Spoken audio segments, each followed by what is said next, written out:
ষষ্ঠ শ্রেণীর সকল শিক্ষার্থীকে জানাচ্ছি আমার অনেক অনেক শুভেচ্ছা ও অভিনন্দন। প্রিয় শিক্ষার্থীগণ, আজকে আমি তোমাদের বাংলা ব্যাকরণ ও নির্মিত অংশের দ্বিতীয় অধ্যায় ধ্বনিতত্ত্ব, এই অধ্যায়ে যে ৭২টি বহু নির্বাচনী প্রশ্ন আছে, এই ৭২টি বহু নির্বাচনী প্রশ্নের থেকে ১ থেকে ৩১ পর্যন্ত যে প্রশ্নটা আছে সেটির উত্তর আমি আজকে করে দিচ্ছি।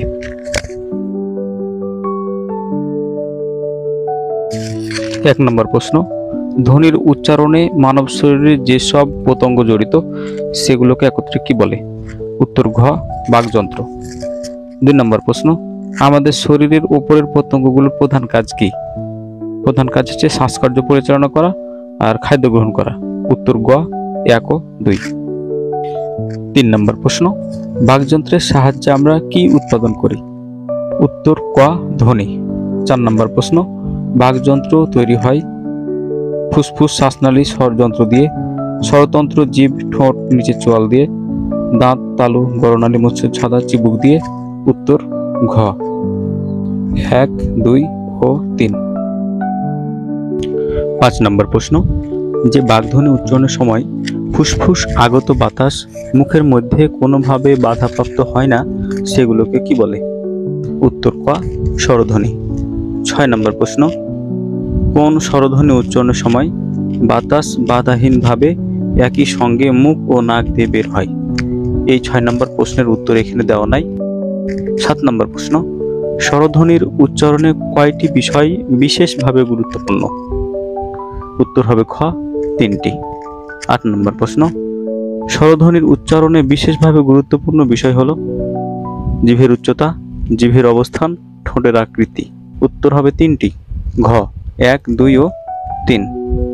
৯ নম্বর প্রশ্ন, কোমল তালুর অবস্থা অনুযায়ী স্বরধ্বনিগুলোকে যে জাতীয় স্বরধ্বনি হিসাবে উচ্চারণ করতে হয় তা হলো মৌখিক স্বরধ্বনি, অনুনাসিক স্বরধ্বনি। উত্তর হবে ১ ও ২, গ। ১০ নম্বর প্রশ্ন, জিভের সামনের অংশের সাহায্যে উচ্চারিত স্বরধ্বনিগুলোকে কি বলে? উত্তর ক, সম্মুখ স্বরধ্বনি।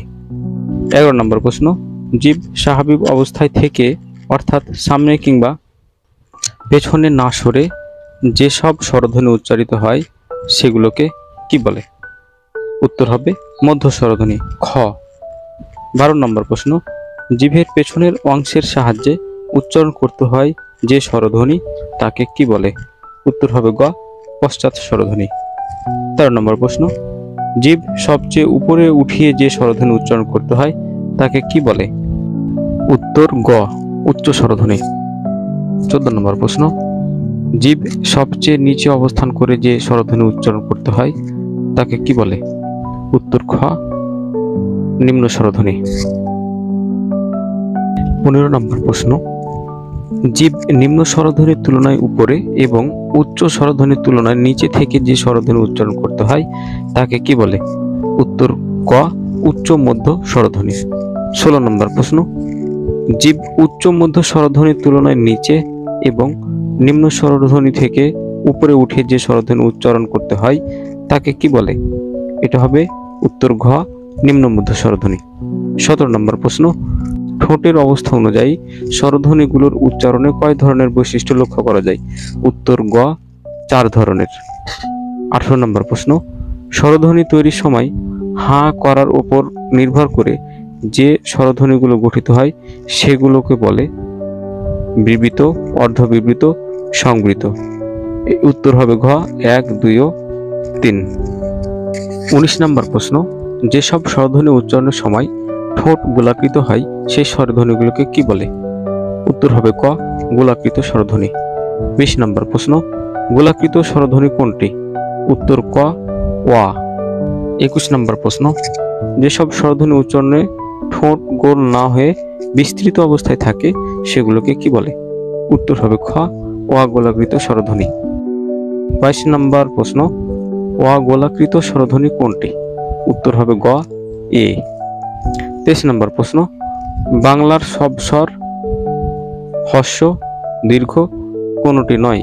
উত্তর হবে ২৩-এর ক, হস্য।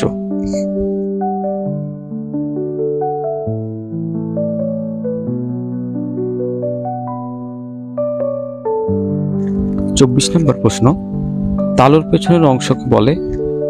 শক্ত তালু, কোমল তালু, কোনোটি নয়। উত্তর হবে খ কোমল তালু। 25 নম্বর প্রশ্ন, একই সঙ্গে মুখ ও নাক দিয়ে বের হয়ে যে ধ্বনি উচ্চারিত হয় তাকে কি বলে? উত্তর হবে খ অনুনাসিক স্বরধ্বনি। 26 নম্বর প্রশ্ন, কোন ব্যঞ্জন ধ্বনি উচ্চারণের সময় বাতাস প্রথমে মুখের মধ্যে সম্পূর্ণ বন্ধ হয়, তারপর কেবল নাক দিয়ে বেরিয়ে যায়? উত্তর খ ল। 27 নম্বর প্রশ্ন, ব্যঞ্জন ধ্বনি উচ্চারণের যে বিষয়ের উপর বিশেষভাবে খেয়াল করতে হয় তা হলো উচ্চারণ স্থান, উচ্চারণ রীতি। উত্তর হবে গ 1 ও 2। 28 নম্বর প্রশ্ন, উচ্চারণ স্থান অনুসারে বাংলা ব্যঞ্জন ধ্বনিগুলোকে যে ধ্বনি হিসাবে দেখানো হয় তা হলো, এখানে উত্তর তিনটি হবে 1, 2 ও 3। 29 নম্বর প্রশ্ন, উপরের ও নিচের ঠোঁটের সাহায্যে উচ্চারিত ধ্বনিগুলোকে কি বলে? উত্তর হবে গ দিয়ষ্ট ধ্বনি। 30 নম্বর প্রশ্ন, জিভের সামনের অংশ উপরের পাটি দাঁতের নিচের অংশকে স্পর্শ করে কোন ধ্বনি উচ্চারিত হয়? উত্তর হবে খ দন্তধ্বনি। 31 নম্বর প্রশ্ন, জিভের সামনের অংশ ও উপরের পাটি দাঁতের মূল বা নিচের অংশের সাহায্যে কোন ধ্বনি উচ্চারিত হয়? উত্তর হবে ক দন্তমূলীয় ধ্বনি।